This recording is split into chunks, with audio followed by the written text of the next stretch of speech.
นอกจากการสนับสนุนช่องของเรานะครับผ่านการกดไลค์กดแชร์แล้วก็ Subscribe นะครับผมปัจจุบันนะครับผมช่องของเราได้เปิดช่องทางใหม่ๆนะครับผมเพื่อให้ผู้ชมนะครับผมและแฟนๆของช่องนะฮะสามารถให้การสนับสนุนช่องเล็กๆช่องนี้นะครับให้ได้ไปต่ออย่างต่อเนื่องนะครับและมั่นคงนะครับผมด้วยระบบสมาชิกนะครับผมที่ช่องเราเพิ่งเปิดขึ้นมานะฮะซึ่งทุกคนสามารถที่จะกดสมัครนะครับผมสมาชิกนะครับผมที่ปุ่มจอยนะครับผมหรือปุ่มสมัครสมาชิกนะครับผมที่มุมขวาล่างใต้คลิปนะครับผมหรือมุมขวาบนในหน้าต่างของช่องนะครับผมเพียงเดือนละ50 บาทเท่านั้นนะครับผมโดยมีสิทธิพิเศษมากมายไม่ว่าจะเป็นตราประทับแสดงระดับหลังชื่อนะครับผมเป็นรูปเรือชิปเปอร์ที่ออกมาแบบอย่างสวยงามนะครับผมพร้อมกับอีโมจินะครับเป็นรุ่นพี่แฮมชิปเปอร์นะครับผมสุดน่ารักนะครับซึ่งใช้ในการพูดคุยนะครับผมในช่องคอมเมนต์พร้อมสิทธิพิเศษต่างๆมากมายที่กำลังจะตามมาในอนาคตนะครับผมอีกอย่างหนึ่งคือทั้งการชมคลิปแบบ Exclusive นะครับก่อนใครนะครับผมหรือ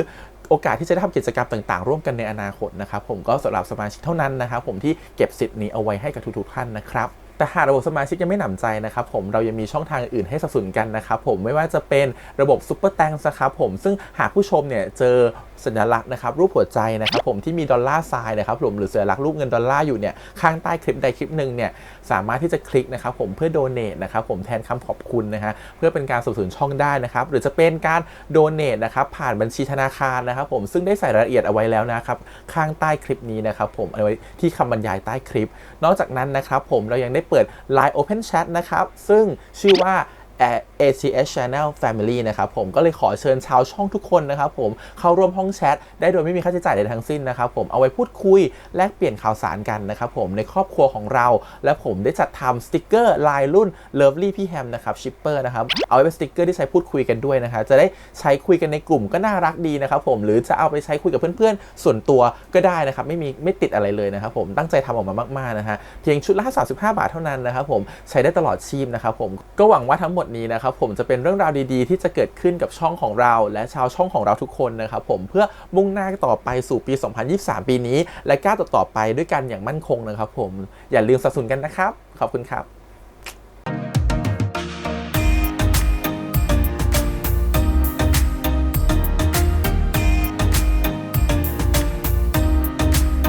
สวัสดีครับยินดีต้อนรับสู่ช่อง ATS Channel นะครับกับพบกันทางการ reaction นะผมวันนี้อยู่พี่แฮมนะครับกับการทันซีรีส์เรื่องทำนายทายทัพนะครับผม EP ที่4นะครับผมEP นี้คงไม่มีความเศร้าแล้วเนาะคงจะเป็นความหวานแล้วเนาะมันคงต้องมีความปรับตัวเข้าใจกันบ้างนะครับมีความหวานเพิ่มขึ้นให้บ้างนะฮะเดี๋ยวจะรู้สึกว่าเดี๋ยวจะเฮิร์ตเกินไปเนาะ EP แล้วก็หนักแล้ว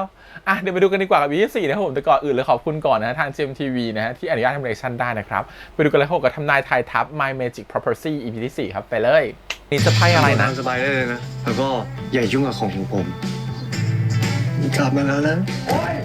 ทำไมพื้นน้ำมันเปียกขนาดนี้วะมันถึงได้เรียกว่าห้องน้ำเองคิดว่ามาพักร้อนหรือไงนี่ผมแค่ไปเดินรอบบ้านเองหรือเวอร์ได้เปล่าเรามาตั้งกฎกันไม่งั้นผมว่าเราน่าจะฆ่ากันตายเองก่อนเพราะว่าน้องซีได้รับรางวัลนะครับผมคนที่มีคนอ่านในเว็บป๋อ most ยัง เก้าอี้มันจะพังมันจะซ่อมผมบอกแล้วใช่ปะมี engage 440 ล้านคน440 ล้าน engage เก้าอี้ตัวนั้นนะเยอะมากช่วยซ่อมให้กลับมาเป็นเหมือนเดิมได้ไหมแต่น้องฟังเป็น40 ล้านเอ็นดู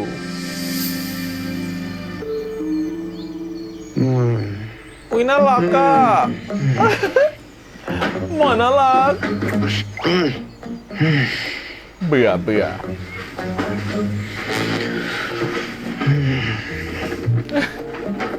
ทั้งวันทำอะไรไม่ได้เลยเล่นมือถือก็ไม่ได้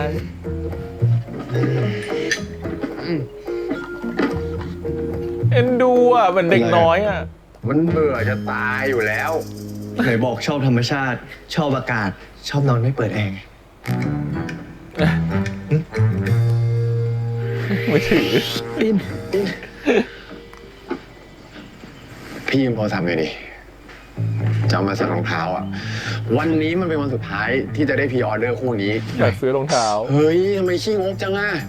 รองเท้าแค่คู่เดียวเองตั้งแต่มาเนี่ยไม่ได้ช้อปปิ้งเลยไม่ได้ไปไหนด้วยรองเท้าคู่เดียวยังไงก็ไม่ได้คุณห้ามใช้โทรศัพท์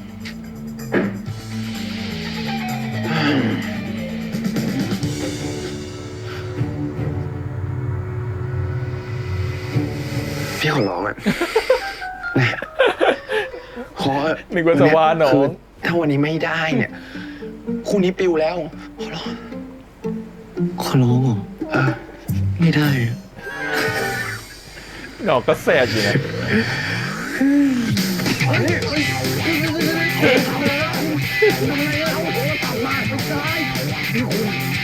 ย่ามาล้วงกันตรงนี้ลูกไม่ได้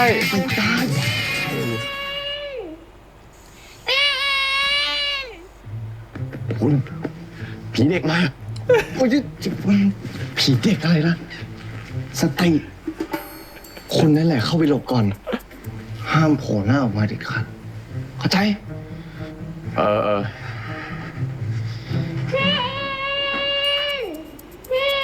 มาแล้วครับเฮ้ยคุณ เหมือนเด็กน้อยเลยอะเอ็นดู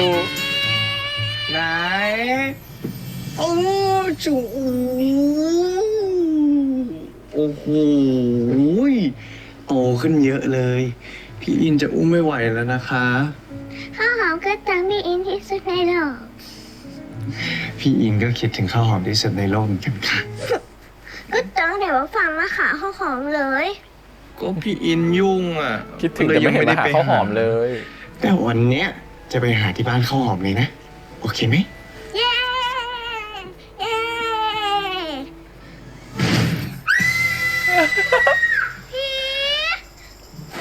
ข้าวหอม พี่เขาเป็นคน ไม่ใช่ผีนี่แต่ได้ ลองดู แต่ได้ถึงว่าผี พี่อินจับให้ข้าวหอมดูก่อน อ๋อต้องจับไปข้าวหอมดูก่อนจับไปนิดนึงมือพี่เขานุ่มแหละ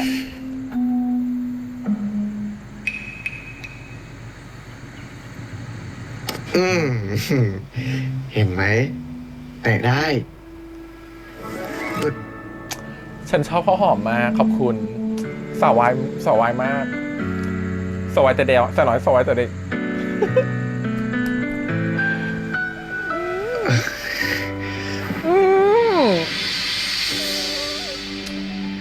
นึกถึงท่าจับมือของเกรกอะซีเลย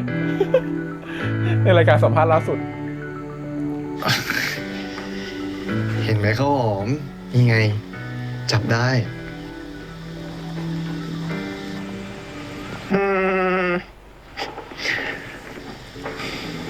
เชื่อยังครับ เจอแล้วเจ้า ปีที่ไหนจะมาลาแต่เราบากขนาดนี้นะ ผีที่ไหนจะมาหลอกขนาดนี้ล่ะ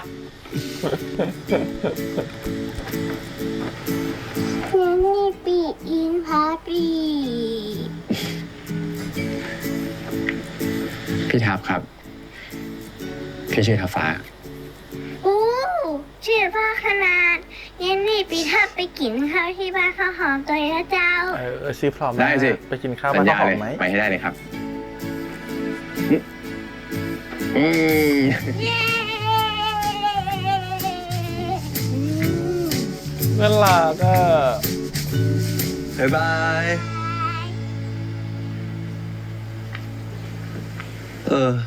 คุณฟังภาษาเหนือออกด้วยเหรอ พี่จบหมอเชียงใหม่ หรอ เรื่องจริงมา แล้ว พู พู ด ดได้ปะ ไม่ได้ ผิดหวังว่ะ เอ้า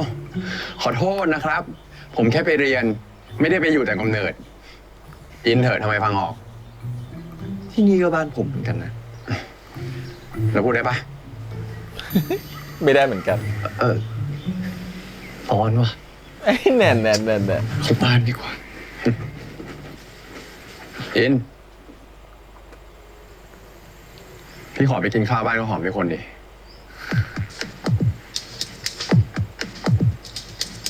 ได้ แต่มีข้อแม้ ถ้าจะไป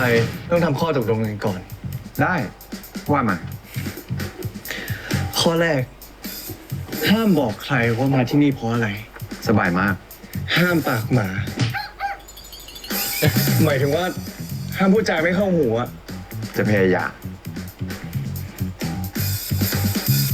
โอเค มีอะไรอีกไหม ห้ามบอกว่าเป็นหมอ แล้วถ้าคนอื่นถามจะว่าไง หมอดูไหม ไม่เอา อันนั้นไม่เอาเด็ดขาด เป็นอะไรกับหมอดูนะ เอา วะ แค่แฟนเป็นหมอดูก็พอ มีประสบการณ์ไม่ดีด้วยเยอะ เช่น พ่อแม่พี่ เคยโดนหมอดูหลอกจนเกือบหมดตัว หลังจากพอตั้งหลักมาได้นะหนูว่าแม่จะเข็ด ดูฉ่ำเหมือนเดิม ถามไปซะทุกเรื่อง โดยเฉพาะเรื่องสุขภาพของคนในบ้าน ทั้งที่ลูกเป็นหมอเนี่ยนะ อืม คุณเทพีนะเขาไม่รู้เป็นหมอไปอวดเพื่อน เป็นความสัมพันธ์ที่พึ่งพากันในทางชื่อเสียง ไปได้ละโอ้ยได้ออกจากบ้านสักที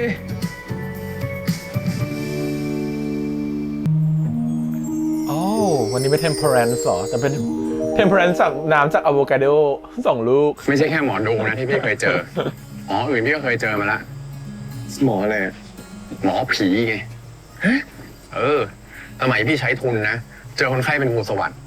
แทนที่จะมาหาหมอดีๆ ไม่ไป ไปหาหมอผี ให้เขาเป่าจนแผลลามหนัก บางคนนะ ค่ารักษาแพงๆไม่ยอมจ่าย เอาเงินไปทุบบ้านทิ้ง บอกว่าหมอดูทักก็ทำบ้านทับที่ วิญญาณเขาเลยอาฆาตให้ป่วยหนัก ดู ผมรู้นะว่าคุณไม่เชื่อ เหตุผลกับความเชื่อ แต่กับ สุ ที่ ด นี่ไม่ได้ แล้วคุณก็หนีตายมาชั่วคราวด้วย ไม่ต้องคิดจะไปปรับทัศนคติใครทั้งนั้น ใครว่าอะไรมาก็รับไว้ก่อน อย่าห้าวเข้าใจ แล้วถ้าความเชื่อของชาวบ้านเขามันผิดอ่ะ ก็หาที่หลบภัยใหม่แล้วกันตามใจ โอ้ย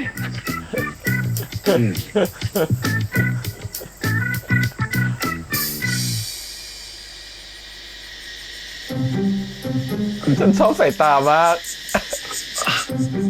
รุ่นพี่อินครับ ชื่อทัก โอ้ สวัสดีครับ มาอยู่เพราะอะไร ส ค วั รั สดี บ จ้า ฐานะแฟนหรือเปล่า วันนั้นถึงรีบกลับ ที่แท้ก็มีคนมาด้วยนี่เอง เขาเป็นนักกีฬาครับ แต่ตอนนี้บาดเจ็บอยู่ ก็เลยพักฟื้นอินเลยพามาด้วยครับ แล้วเป็นนักกีฬานี่เล่นกีฬาอะไรครับ แบบ บาส ค ค รั รับ บ อ้าว บาสครับบาส บาสครับ ดีเลย เด็กๆที่เนี่ย ชอบเล่นบอล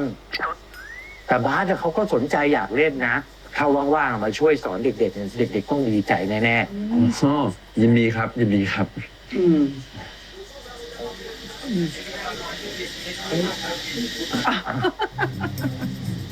ๆ ที่เนี่ยมันเป็นหมู่บ้านเล็กๆ เวลามีคนแปลกหน้าเข้ามาอยู่บางทีเขาก็ตื่นเต้นตามสิ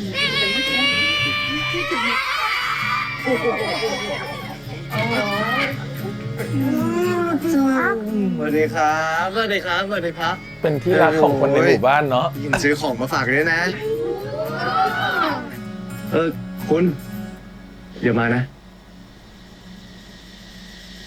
ไปกัน ไม่เรียกว่า ปน พี่ทับนะ ไป เรียกคุณนะ ไปตรงนู้นกันไปตรงนู้นกัน มาใครอยากเล่นบอล คนเยอะจริงครับ ใครอยากได้บาสอีกใครอยากได้ ผมอยากได้ปืนฉีด ได้ปืนฉีดน้ำเดี๋ยวหยิบให้ เอามาปืนฉีดน้ำโอเค ใจหมู่บ้าน ขนาดนั้นเลยเหรอครับ ครับ เด็กๆที่เนี่ยรักอินมากเลยนะ เพราะว่าเขามาทีไรเห็นไหมเขาจะมีของมาฝากเด็กๆ ของเล่นของขวัญอะไรต่างๆ อุปกรณ์การการเรียนอะไรเงี้ย ตลอดแล้วเด็กบางคนนี่ไม่มีเงินเรียน อินเขาก็ช่วยส่งเสียให้ได้เรียนด้วยนะ เมื่อก่อนพ่อแม่หนูอินเขาเป็นคนทำแต่พอทั้งคู่เสีย หนูอินก็เลยมาสานต่อ อิงเขาเป็นคนที่นี่เหรอครับ ไม่ใช่ครับ เขาก็เริ่มมาจากมาเที่ยวนี่แหละ แต่ว่ามาบ่อยหน่อย แล้วครอบครัวเขาน่ารักกันทุกคน ชาวบ้านที่เนี่ยก็เลยต้อนรับเขาดี อืม เขาชอบที่นี่มากเลยนะ ถึงขนาดซื้อที่แล้วก็ปลูกบ้านเสมอดาวตรงนั้นนั่นแหละ บ้านที่ผมนอน แต่พอ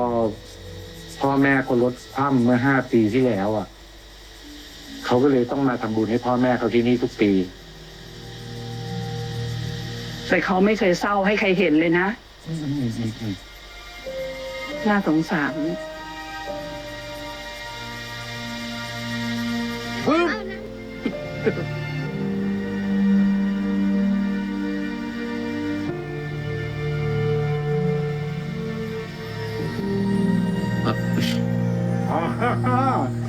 อยากเล่าอ่ะ เปล่าครับเปล่าครับ นี่โหลเนี่ย เอาไว้รับขวัญข้างในเนี่ยมันมีแต่ของดีๆของหายากทั้งนั้น อย่าดอง ลุงเอาไว้รับขวัญญาติพี่น้องอะไรอย่างเงี้ยแล้วก็แขกสำคัญ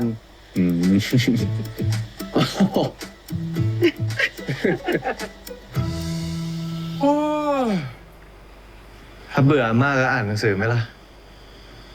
เห็นคนมานั่งเยอะแยะเรียนหนังงานเป็นเพื่อน เฮ้ยวันนี้มีคนอ่านเป็นเพื่อนนะจ๊ะ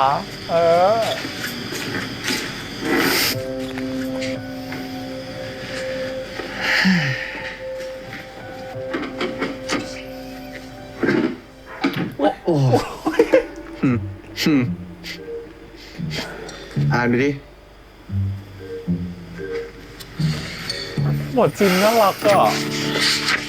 แบบเด็กน้อยอ่ะ หน้าตาเด็กน้อย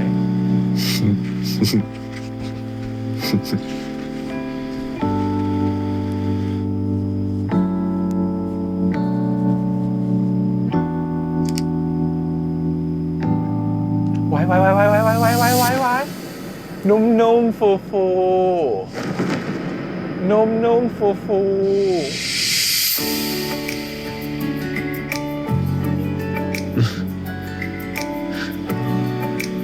การ์ตูนสนุกมากมั้ง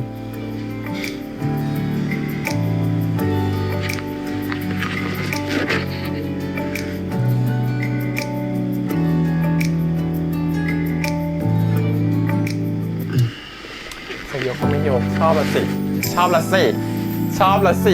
ขยับอีกอ่ะเนี่ย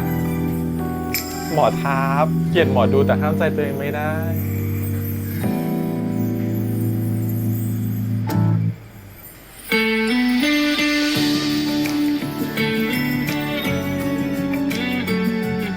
เขานุ่มๆไงนุ่มๆไง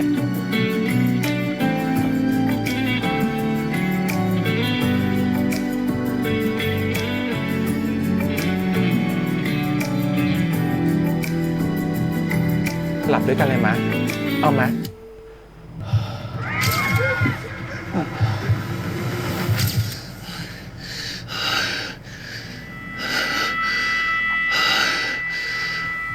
ที่มันเห็นหมอทับแบบหายใจไม่ออกชุดเป็นแบบชุดเหนือด้วย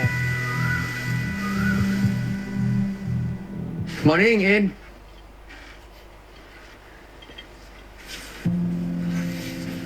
วันนี้กับข้าวอะไรเนี่ย น่ากินจังลุงจู่เขาเอามาให้เมื่อเช้าอ่ะ กินได้ไหมล่ะเนี่ยได้สิทำไมจะไม่ได้ นี่อาหารทำบุญพ่อกับแม่อินเนี่ย พี่เตรียมให้แล้วนะ พี่ไปบอกว่าพี่มาแล้ว แล้วมันจะกินได้ปะถ้าพาท้องเสียในตาบเนี้ยผมโกลัวมันไม่ถึงพ่อแม่ว่ะ ได้งั้นอีกอย่างได้เลยว่ามาสิ ผมสั่ง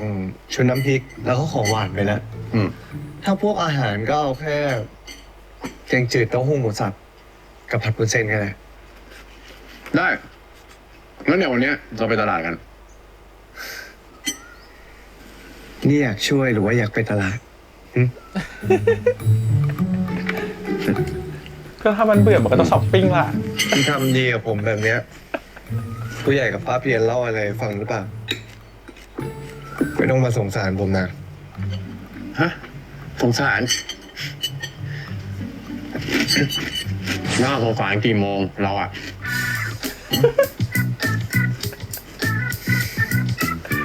กินให้หมดเลยเนี่ย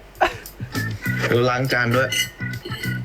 เป็นห่วงแต่พูดดีกับเขาไม่เป็นเนี่ยต้องทำให้เขาโกรธโมโหเพราะเวลาเขาโกรธแล้วน่ารักกันดิเวลาเขาโกรธแล้วน่ารักกันดิ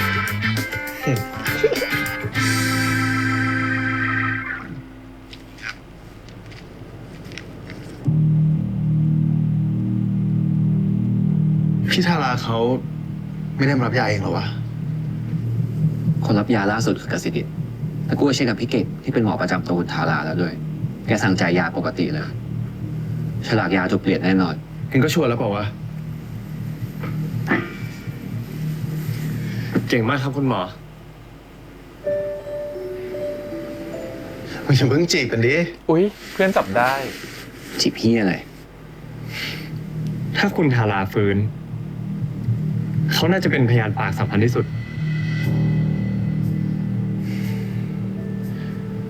กูหวังว่าถ้าเขาฟื้นขึ้นมา เขาจะยอมพูดความจริงนะ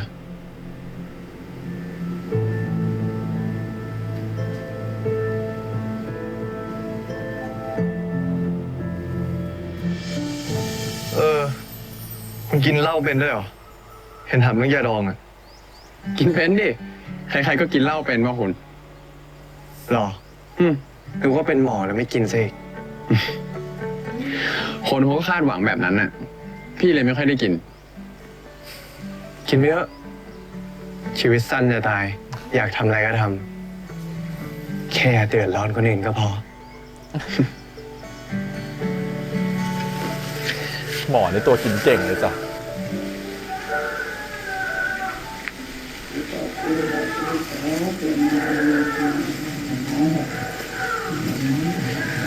เสียงอะไรอ่ะ นี่คือการเป็นมาเถื่อนขอมาข่าวอ่อนตัวอย่างไรอย่างนี้เป็นให้เป็นอะไรอย่างมีให้กี่ห้องกับคนหายเดิน ชาวบ้านเขาทำพิธีแกว่งข้าวถามผีอ่ะ ส่วนใหญ่ก็จะถามเรื่องอาการเจ็บป่วย ทำไมไม่ถามหมอวะ ไผ่น่ะ มันเคยหันหน้า เล่าคนแปลกหน้าที่ไหนมาน่ะ ผีป้ออุ้ยผีแม่อุ้ยเพิ่นบอกว่าเป็นเพราะคนแปลกห เอา น้า ซวยเลย เอาของมาดีเข้าไว้ในหมู่บ้านเฮาเนอะ หายแล้ว เอ๊ะแล้วนี่เป็นไผ่มานี่อย่าง พี่เขาเป็นเพื่อนผมเองครับ ผมขอโทษแทนพี่เขาด้วยนะครับ เอ้ยผีป้ออุ้ยแม่อุ้ยเปิ่นไปแล้วเนอะข้าคงช่วยลูกเองมาได้ไรป่านเอ้ย แม่หมอตั้งไผ่เตือนแม่หมอ กลับมานี่ก่อน อ่ะ หมอทับ ครับผม โชว์สกิลหมอเร็ว ผมไม่น่าพาคุณมาเนี่ย แป๊บนึงอิน เอ้ยเดี๋ยว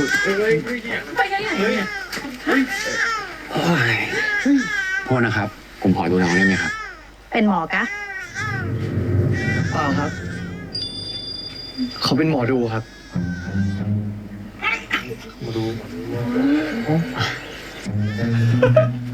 ขอนะครับ โอเค ชาวบ้านเชื่ออยู่แล้วแหละ ถ้าเป็นหมอดูอาจจะช่วยคนไข้ได้ เขาเป็นหมอแบบหมอตำนิวแบบพ่อปู่พ่อย่าหมอดูอะไรอย่างเงี้ย ชาวบ้านเชื่อ น้องเป็นแบบนี้มากี่วันแล้วครับ เป็นกู้วันนะเจ้า พอบายๆมาก็เอาละ ทุกบ่ายเลยเหรอครับ เจ้า งั้นผมขออนุญาตนะครับ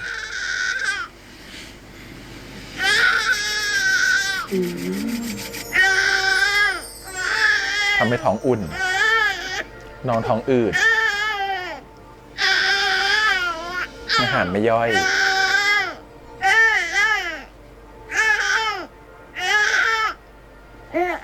ถ้าเธอใช้แค่มือเปล่า เดี๋ยวเขาคิดว่ามีพลังพิเศษอีกเขาเป็นหมอดู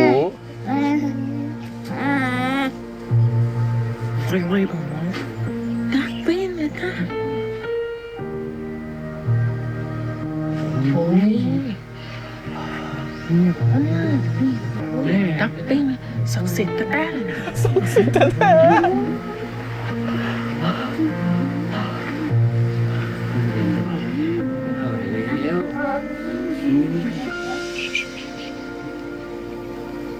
แม่ซื้อนะครับ ตายละฉันอยากจะได้เราที่นี่ ไม่ต้องทำอะไรครับคุณแม่ แม่แค่ต้องสู้ เพราะตอนเนี้ยน้องเขาไม่เชื่อว่าแม่ดูแลน้องเขาได้ วิธีแก้ไขนะครับ ง่ายมากๆ อันดับแรกเลยต้องทำให้น้องเขาสบายตัวมากที่สุดนะครับ เวลาอยู่ที่บ้านเนี่ย ก็เปิดเพลงกล่อมน้องเบาๆนี่แหละ สิ่งที่ห้ามทำเลยนะ คือไปที่มีเสียงดังเพราะว่าจะรบกวนน้องนะครับ แต่สิ่งที่สำคัญที่สุดเลยนะครับ สัมผัสของคนเป็นแม่นะครับจะทำให้น้องรู้สึกปลอดภัย ขอบคุณนักนะเจ้า ขอบคุณเจ้านักเจ้า ครับยังไงคุณแม่สู้ๆนะครับ ยังไงแม่ซื้อเนี่ยก็สู้แม่ตัวจริงไม่ได้หรอก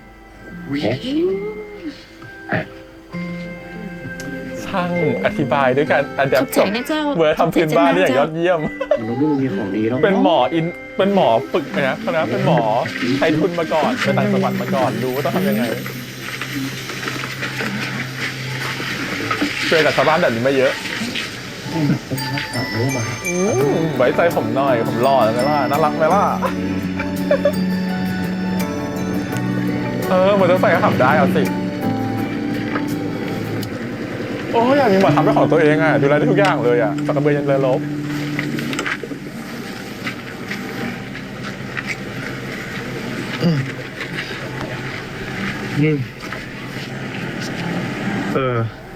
แม่ซื้ออะไรของคุณ ภาวะโคลิกนะยิน คุณนะ มันคือภาวะของเด็กแรกเกิด เด็กมันจะร้องไห้เป็นเวลานาน แล้วก็เวลาเดิมๆด้วย แต่อินบอกไม่ให้พี่ขัดชาวบ้านพี่ก็เลยปรับตัวไง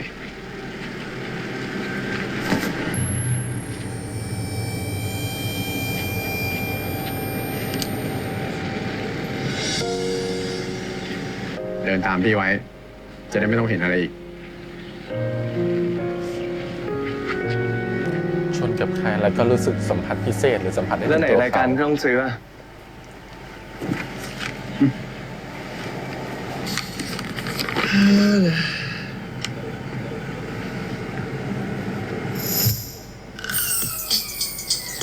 เขียนให้คนอื่นอ่านออกบ้างไม่ได้เหรอ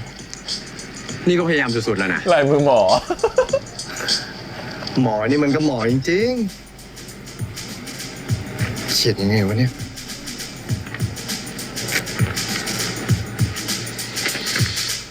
พร้อมยัง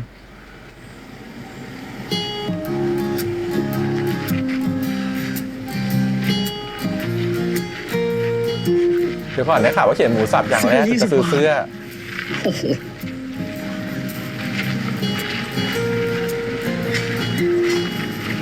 ไหนนะบอกเคยหันหน้าสักเตือลูกกรุงเทพมา เห็นว่าเป็นนักกีฬาน่ะไม่อยู่ภูดาวนี่ คนที่เดินชนเมื่อกี้ปะ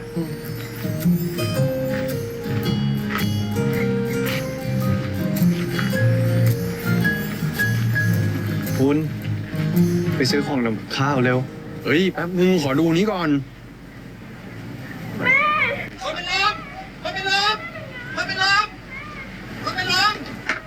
เฮ้ยคุณเดิน ขอทางหน่อยครับ พี่ในรถพยาบาลเร็ว ครับมีคนเป็นลงครับ โทรศัพท์มาถ่ายคลิปคุณแม่เร็ว ผีเข้ากับอะไรนะมันเป็นวัตถุจ้อนไอ้นี่จ้อนมอง ไม่ได้พี่ไม่ได้ อย่าเอาของยัดปากเขาทุกคนครับ ขอหน่อยครับ ขอทางให้เขาหายใจหน่อยครับ ขอทางหน่อยนะเจ้า เชื่อปั้นนะเจ้าปั้นช่วย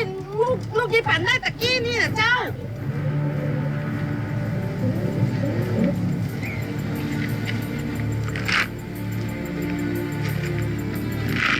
เดี๋ยวพอหมอมาเราก็คลิปนี้ให้คุณหมอดูนะครับ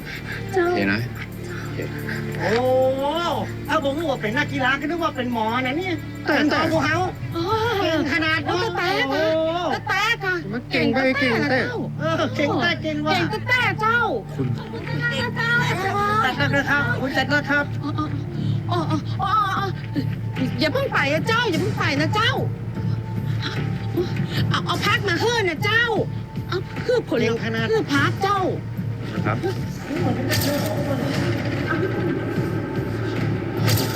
ขอบคุณนักๆนะเจ้า ยินเขากลัวจะเกิดเหตุการณ์นั้นในเร็ววัน ครับดูนี้ ยินดีนักๆนะเจ้า ขอบคุณครับ นักๆนะเจ้า เก่งจังเลยเก่งจังเก่งมากเลย หรือจะตายเพราะคนนี้หรอ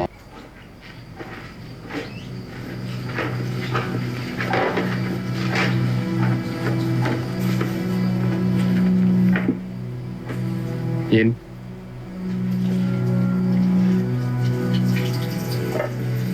ยินเป็นไร มีอะไรก็พูดกันดิ คุณอยากทำอะไรก็ทำเลย ผมไม่ห้ามนะ ยิน คนเจ็บอยู่ตรงหน้า พี่ไม่ช่วยไม่ได้เว้ย คุยกับคนน้อยใจอีกแล้ว ก็เอาเลย ผมบอกแล้วไงว่าตามสบาย เหมือนฉันคุยกับแฟนขี้งอนเหมือนกันนะ แล้วเจออย่างเงี้ยอาจจะไม่ใช่แต่ไม่ใช่น้องเขามีเหตุผล ยิน อย่าเป็นแบบนี้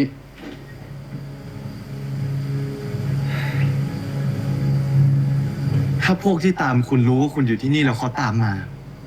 แล้วถ้าคุณเกิดเป็นอะไรขึ้นมา ผมจะบอกให้ดาว่าไง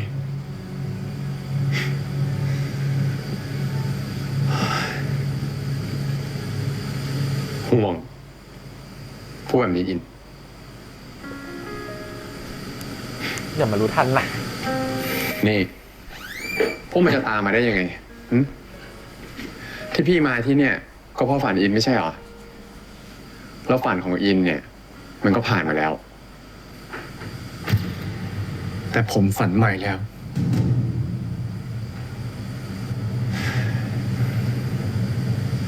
ผมฝันเห็นคนที่นี่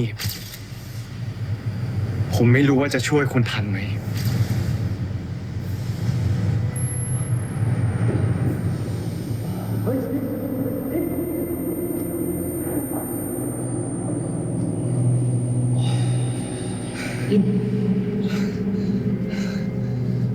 หายใจลึกๆอินหายใจลึกๆเล่าให้พี่ฟังได้ไหมว่าฝันเห็นอะไร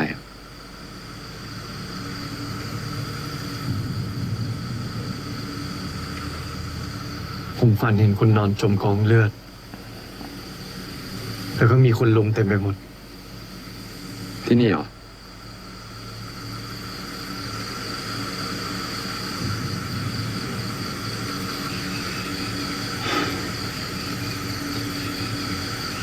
อินฝันหรือเห็นเหตุการณ์แบบนี้มานานแล้วเหรอ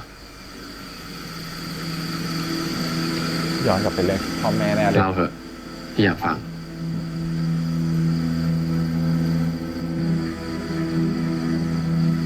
ก็ตั้งแต่เด็กอะถ้าจะได้มาจากแม่เพราะแม่ก็เห็นเหมือนกันนะ รถต้องเป็นลมแบบนี้ตลอดเลยเหรอ ก็ขึ้นอยู่กับความเข้มข้นนะถ้าเห็นแล้วเฉยๆก็ไม่เป็นไรหรอก แต่ถ้าเข้าไปเตือนก็หนักหน่อย ทำไมอ่ะ มันไปยุ่งกับกรรมคนอื่น ชะตาชีวิตคนอื่นเราไม่ควรเข้าไปยุ่งหรอก มันก็เหมือนลูกธนูอะถ้ามันเล็งไปที่คุณ แล้วคุณหลบได้ ลูกธนูก็จะเลยไปถูกใครสักคนอยู่ดี ไม่มีใครเปลี่ยนชะตาชีวิตได้จริงๆหรอก ผมมาเตือนคุณ ก็เหมือนผมเข้ามาช่วยรับลูกธนูนั้นด้วย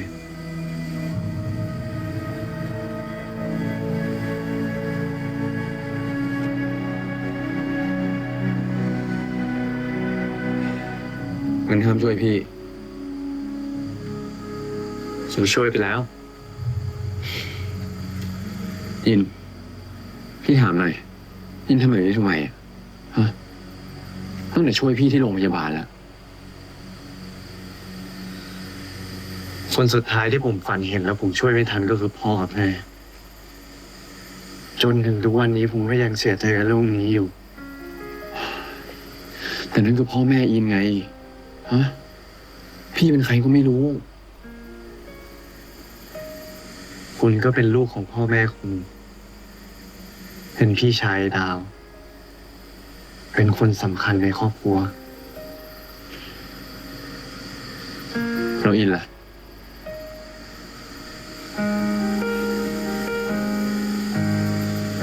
เป็นตัวคนเดียวอะจะอยู่หรือไม่อยู่ก็มีค่าเท่ากัน ก็เข้าใจความคิดเขานะ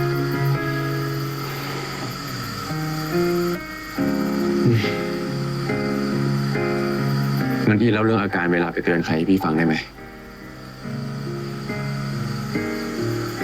ถ้าอินเป็นอีกเนี่ย พี่จะได้ช่วยทัน อย่างไรตอนเนี้ยอินก็ไม่ได้ตัวคนเดียวนะ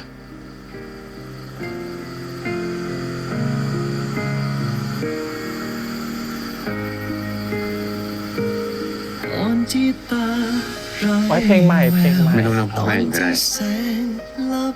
เอาตั้งแต่พี่ฝันถึงพี่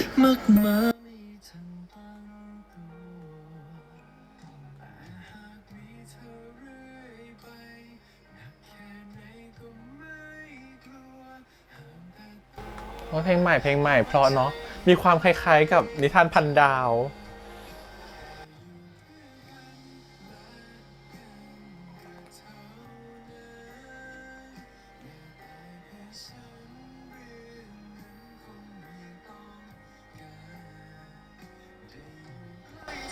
อุ๊ย ตาย ตาย ตาย ตาย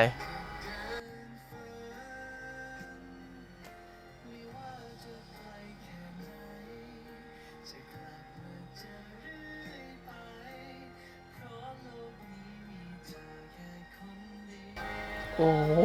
ย ฉันชอบความหมายของเทมเพลนมากเลยอ่ะ โอ้ย ใช่เลยอ่ะ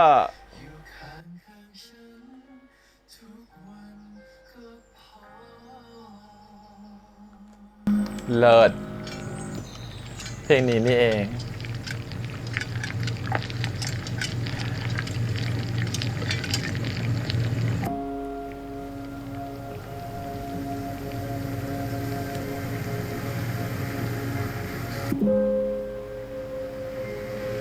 หมอได้ยิน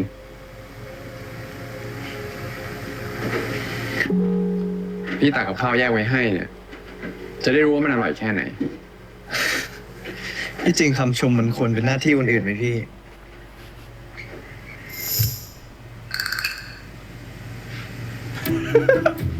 เผื่อพูดว่าพี่ออกไป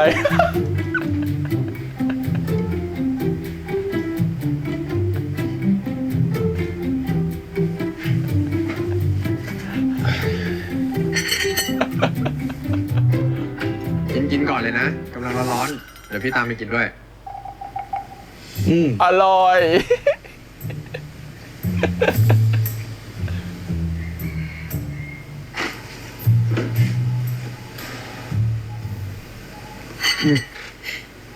พูดออกมาครับ คุณอินทุ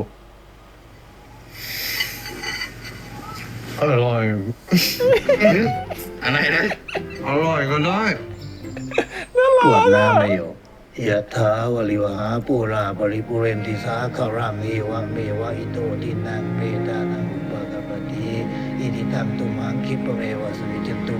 สัพเพปริปุสังกปาจันโทปนารังจัตตารโอธรรมาวัฏตันติอายุวันโนสุขังภะลังอยู่ที่นี่เนี่ยลำบากไหมโยม ไม่ลำบากเลยครับหลวงตา เจ้าอินเนี่ยมันอาจจะดื้อไปบ้าง อย่าไปถือสามันนะ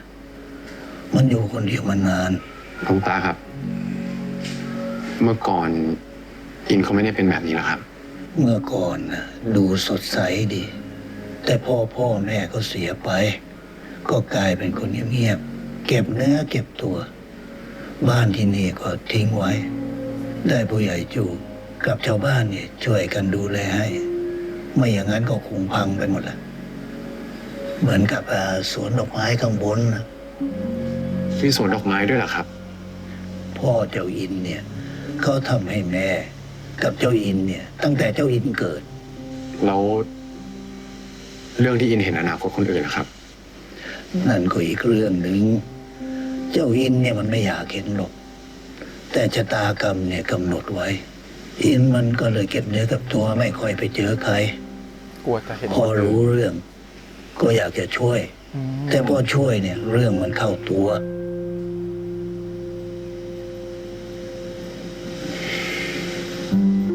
โยมไม่ต้องคิดหนักหรอกที่เจ้าอินมันช่วยโยม ก็เพราะว่าอยากจะช่วยจริง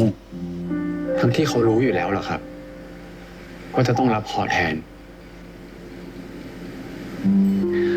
เคยได้ยินไหมว่าเรื่องบังเอิญน่ะมันไม่มีในโลกนี้ การที่โยมสองคนเนี่ยได้มาเจอกัน ต้อง ก็ด้วยชะตาที่กำหนดมาแล้ว ขอให้อินได้ช่วยโยม เคราะห์ครั้งนี้หนัก โยมจะต้องตั้งสติอดทน และคอยดูแลกันนะ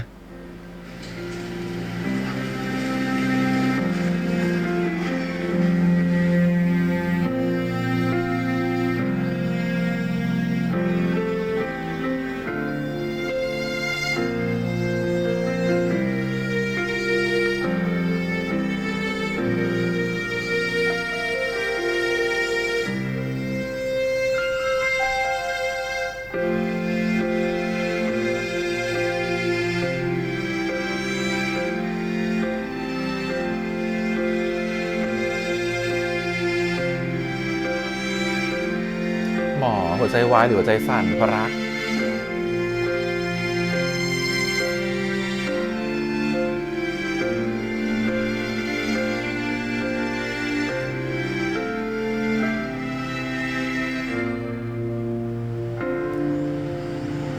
คือเขาใช้ไพ่เทมเพลนส์ใบเดียวตีความได้หลายแง่มุมมากใน EP นี้เลิศอะ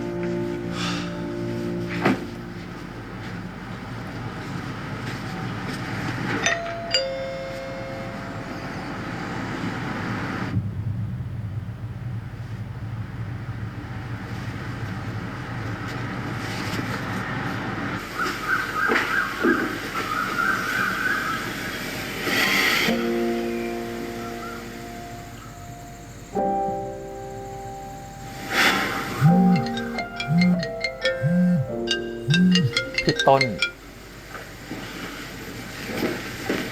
ว่าไงต้น ไอ้ทับบ้านมึงต้องหยุดช็อปของออนไลน์ได้ละ มึงห้ามกูได้เว้ย แต่มึงไม่มีวันห้ามคุณเทพีได้ ไอ้กสิดิตอ่ะมันแอบติดเครื่องดักฟังไว้กับกล่องพัสดุ มันอาจจะรู้แล้วว่ามึงอยู่ที่ไหน มึงห้ามออกไปไหนเลยนะ แม่ห้องสอนอ่ะกว้างอยู่ ทางกูอ่ะก็มีหลักฐานพอประมาณละ แต่ทับถ้าสถานการณ์ไม่ดีอ่ะ มึงอาจจะต้องกลับกรุงเทพนะ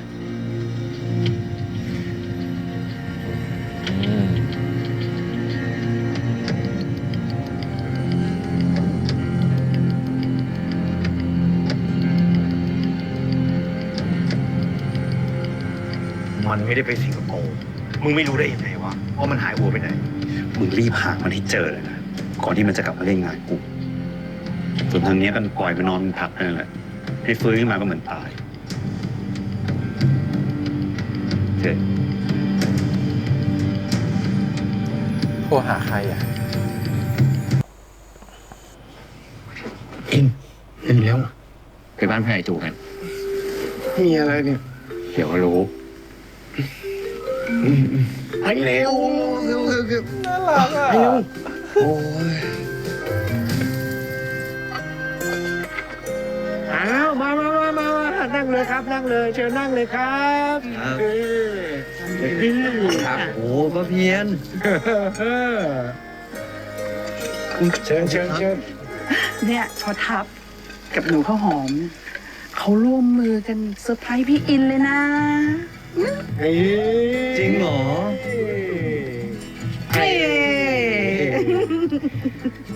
นี่พ่อทัพนี่เขาเก่งจริงๆเนาะ มาอยู่ไม่นานน่ะ ช่วยชาวบ้านไปตั้งหลายคนมาพวกเรา เริ่มกินได้ ดีนะ อันนี้สั่งฉันนะนี่นะพูดทุกคน ขอโทษครับ แต่ผมว่าเราไม่ควรใช้ตะเกียบที่จะกินเนี่ย เอาไว้ขี้หมูดิบนะครับ แต่เฮาก็กินอย่างนี้มาเมื่อแล้วนะว่าหันจะเป็นอะไรอย่างเลย อ๋อเหรอไม่ได้ ตอนนั้นใครยังบอกรู้ตอนนี้เรารู้แล้ว ใช่ไหมครับ เราก็ต้องเอาตะเกียบของเราเนี่ยนะ จุ่มลงไปในน้ำซุปร้อนๆเพื่อฆ่าเชื้อก่อนนี่จุ่มไหมครับ ผู้ใหญ่ครับ แต่ผมว่ามันก็ไม่ได้อยู่ดีครับ เอาแล้วเนี่ยจะไหนกับนี่ เจือเคาน์เตอร์ ไอลาเนี่ยเก่งช่วยถึงลูกพ่อผันป้าจิ๊บติกาด้วยนะนั่นละถ้างั้น ยังไง อ๋อ นี่ไง ถ้าเราเอาตะเกียบมาตะเกียบเหมือนช้อนกลางมันหนีบเนื้อสัตว์อะไรอย่างนี้ได้ไหม อันนี้ได้ครับป้าเพียน อันนี้ดีมากครับ อันนี้ดีมากครับ ตะเกียบกลาง เอาตะเกียบกลางคีบหมูดิบ มาเราได้ตะเกียบกลางนะ โอ้เป็นท็อปิกที่ฉันเพิ่งคุยกันวันนี้กับเพื่อนเลยอะว่าอย่าเอาวันนี้ไปกินแจ่วฮ้อนกับเพื่อนมา แล้วก็จะเอาตะเกียบอะเขี่ยฉันก็บอกว่าเอาทัพพีเขี่ยหมูดิบลงไป อย่าเอาตะเกียบเขี่ย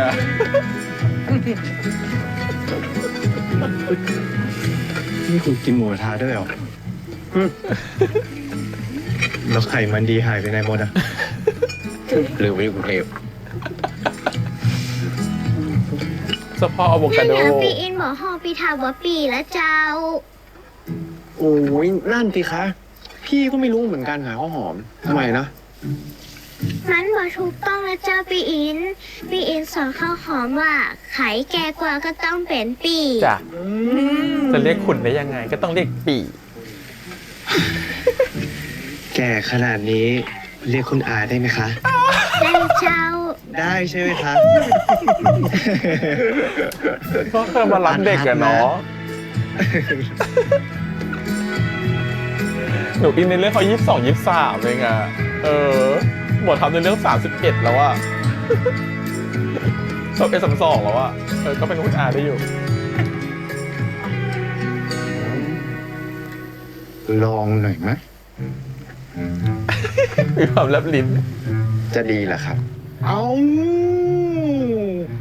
ลองเซ่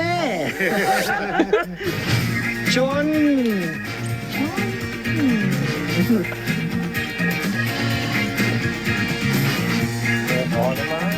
ชน ชน เมาแน่ ปัง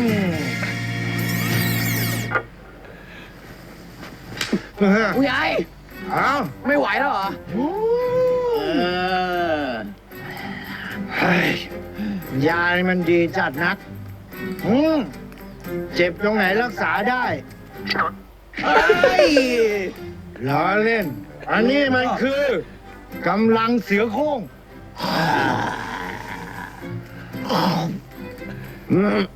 ผู้ใหญ่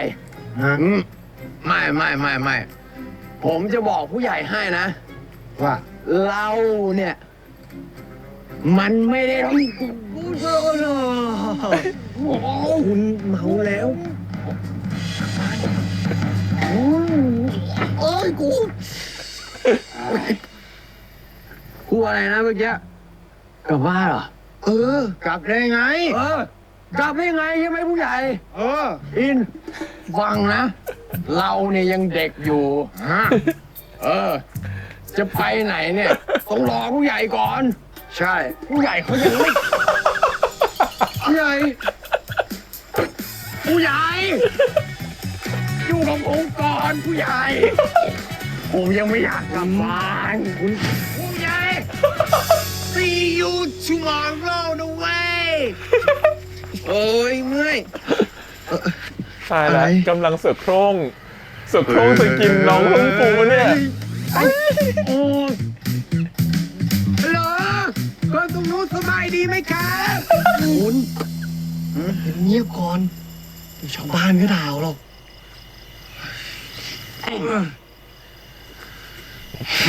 หนาว โอ้ย ไหนว่ากินเหล้าเก่งไงก็เองเป็นคนบอกพี่เองนะ ว่าชีวิตคนเราเนี่ยมันสั้น กินไปเถอะ กลิ่นเหล้าเหม็น นะแล้วส่วนที่บอกว่าไม่เดือดร้อนคนอื่นเนี่ยข้ามไปเลยละอะ ตอนนี้เดือดร้อนน้องนุ่มฟูอยู่ เดือดร้อนใครอินนี่ไงเนี่ย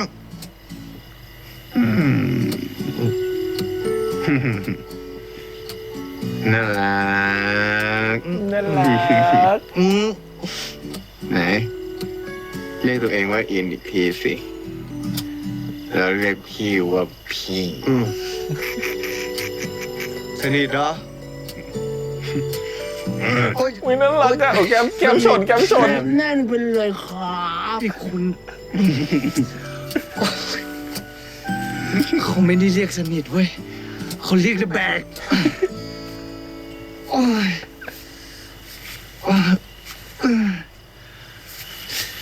น่ารัก รูปแบบอะฮะรูปแบบอะเหมือนพี่ลองหาอิน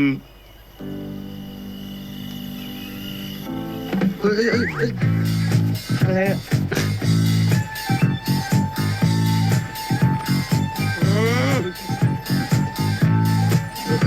ถ่ายรูปให้ไงครับ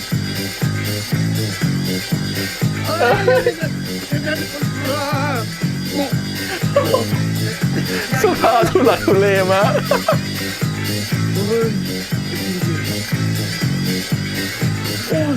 เอาตายละพญาเสือโคร่ เฮ้ ง ยทำไรอ่ะ กำลังเสือโคร่ง โอ้ยเมาหมดสภาพแบบเนี้ย ถ้าแฟนคุณเห็นจะด่าผมไหมเนี่ย แฟนใคร หลอกถาม ก็ เนี่ย แฟนคุณไง ก็ที่แม่คุณให้ดูดวงให้ว่าจะแต่งเมื่อไหร่อ่ะโอ้ไม่มีแฟนเฟิร์นอะไรตอนนี้ ไม่มียี่แล้วนะ เลิกไปนานแล้ว เหรอ เลิกทำไมอ่ะ เฮ้ย หลับแล้วเหรอเฮ้ยหมอดูไงหมอดูไงเล่นไปดูหมอดูมา แล้วบอกว่าไม่ใช่เนื้อคู่ เนี่ย โอ้โห ไปไม่ไหวแล้วนะ ไม่เชื่อหมอดูอิน แล้วแม่ก็บอกเลิกพี่เลย โอเคนอนพักก่อน หมอดูที่ทายนี่ผิดจรรยาบรรณนะ เดี๋ยว อุ้ยเก่งๆกับหลุด โอ้ย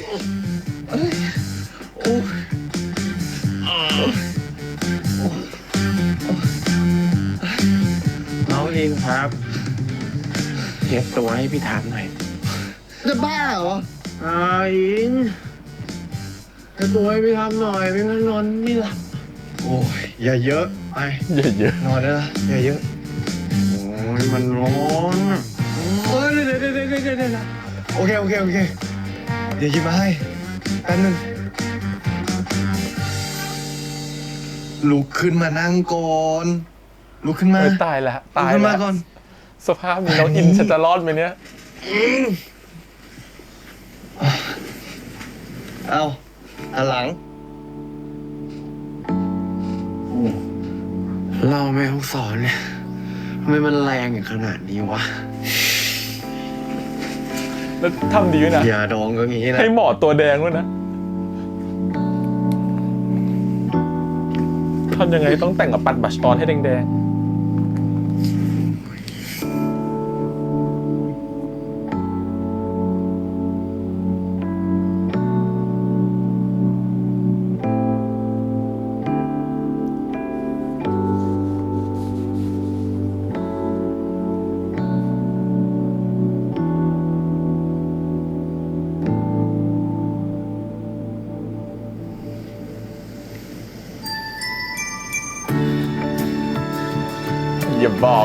อย่าบอกนะ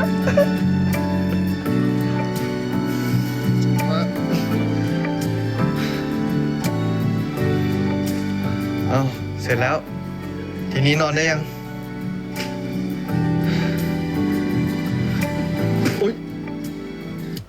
ยังอยากกินบะหมี่แบบวันนั้นอีก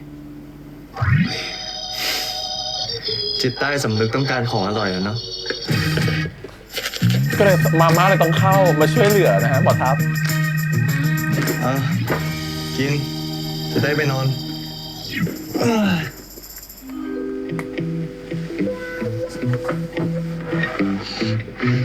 โอ้ขอบคุณครับ เมาแล้วมารยาทดีเนาะ โอ้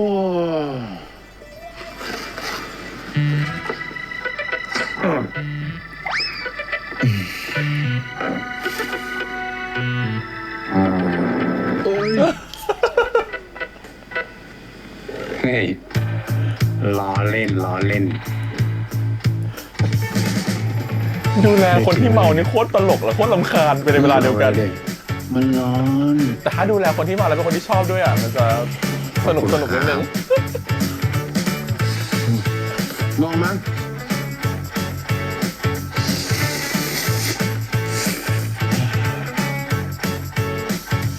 เฮ้ยหยุด เอ้า ให้แค่ชิม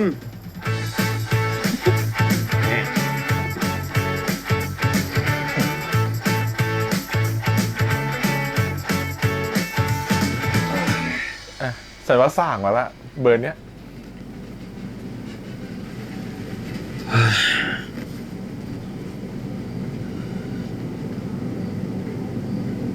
ดูแปลกอะเหมือนพี่ต้องหาบอิน น่าจะหมายถึงเดินแบบครอบครัวไหม แบกมาเยอะเลยเหรอ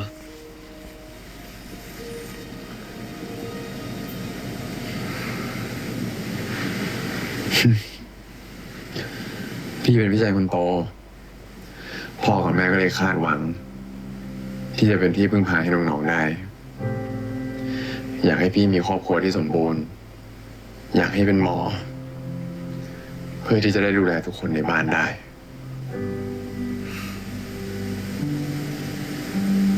เหนื่อยเลยดิ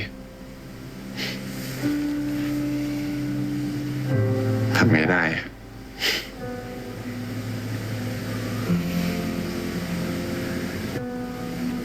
ถ้าไม่เป็นหมอ พี่อยากเป็นอะไรอ่ะ หมอดู วันนี้ได้เป็นไปแล้วเนี่ย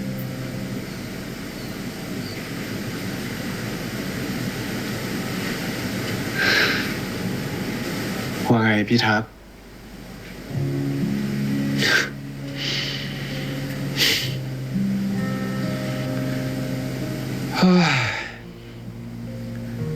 อินเป็นคนแรกเลยนะ ที่ถามพี่คำถามเนี่ย เป็นสกิลหมอดูอยู่แล้ว เอา ถาม จริงไม่รู้จะตอบว่าอะไรดีอะแล้วท่านมาถามพี่ตอนเมาๆด้วยดิ ถ้าไม่อยากเป็นหมอ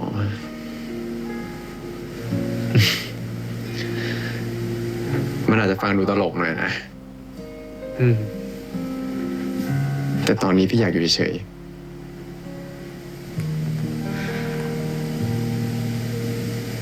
กันพี่ก็ทำได้เลยดิ ๆหึ ตอนนี้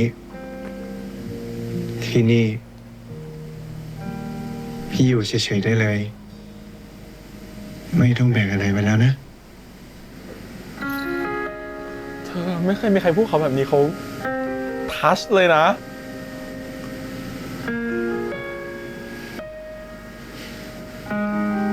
โอ้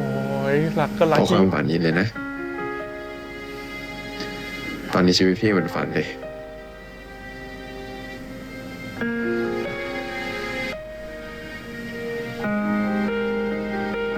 ดีจัง อุ้ยอุ้ยอุ้ยเธอ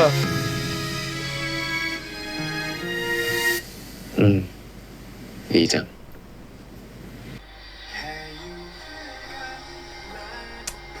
ตายตายตายตายตายตายฉันอยากรู้เลยแฟนเก่าเขาคือใครในเมื่อสเปคเขาคือผู้ชายนุ่มๆฟูๆ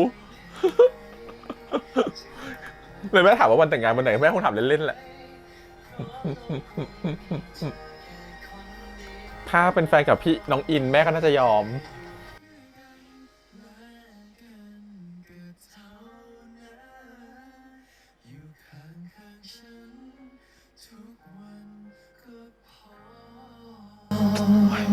เป็นเรื่องอื่นเขาจูบกันไปแล้วนะอีพีนี้อ้าวมีไซส์สตอรี่ พี่ใหม่มึงกลับบ้านไหมวะ น่าจะกลับแล้ววะลุงดูตามอ่ะ แล้วมึงอ่ะ กลับปะ ไม่วะกูว่าปีนี้กูอยู่ที่นี่แหละ อากาศแม่งดี มึงดูชอบเชียงใหม่อย่างนั้นย้ายมาอยู่ไหนไหมล่ะ ก็เป็นความคิดที่ดีนะเว้ย แต่กูว่าเชียงใหม่แม่งวุ่นวายไปนิดว่ะ เอาจริงกูชอบแม่ฮ่องสอนมากกว่า สงสัยมึงต้องมีเมียแถวนั้นละมั้ง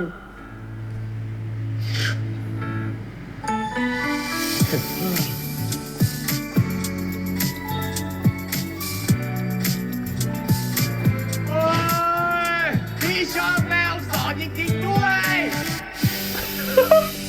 อ๋อ เพื่อฉากนี้นี่เอง